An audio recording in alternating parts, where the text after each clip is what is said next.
শেষ হচ্ছে চিরদিনই তুমি যে আমার। গুঞ্জনে মুখ খুললেন জিতু কমল। জি বাংলার অন্যতম জনপ্রিয় মেগা চিরদিনই তুমি যে আমার ফের চর্চায়। তবে এবার কোনো রোম্যান্টিক টুইস্ট নয়, বরং দর্শকদের মন খারাপ করা এক বড় গুঞ্জন ঘিরে। নাকি খুব শিগগিরই বন্ধ হতে চলেছে আর্য অপর্ণার এই জনপ্রিয় যাত্রা। টেলিপাড়ার অন্দরমহলের খবর অনুযায়ী প্রোডাকশন হাউস ও চ্যানেলের মধ্যে নাকি চলছে অভ্যন্তরীণ বিবাদ, আর সেই কারণেই নাকি ফেব্রুয়ারি মাসেই বন্ধ হয়ে যেতে পারে এই মেগা।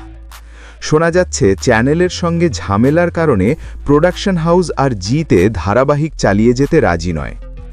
এই খবর ছড়িয়ে পড়তেই ভেঙে পড়েছেন আর্য অপর্ণার অনুরাগীরা। সত্যিই কি তাহলে শেষ হতে চলেছে জন্ম জন্মান্তরের প্রেমের গল্প?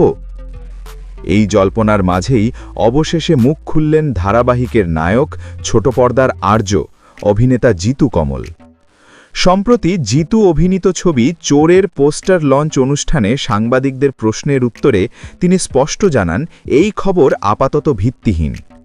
জিতুর কথায়, যতক্ষণ না চ্যানেল বা প্রযোজনা সংস্থার পক্ষ থেকে সরাসরি কোনো ফোন কল বা হোয়াটসঅ্যাপ মেসেজ আসছে, ততক্ষণ তিনি ধারাবাহিক বন্ধ হওয়ার বিষয়ে কিছুই জানেন না। তার মতে এখন যা চলছে সবটাই শুধুই জল্পনা। জিতুর এই মন্তব্যে খানিকটা স্বস্তি পেলেও দর্শকদের মনে এখনও প্রশ্ন থেকেই যাচ্ছে। আর্য অপর্ণার পথচলা কি সত্যিই থেমে যাবে, নাকি এই গুঞ্জন ভুল প্রমাণিত হবে?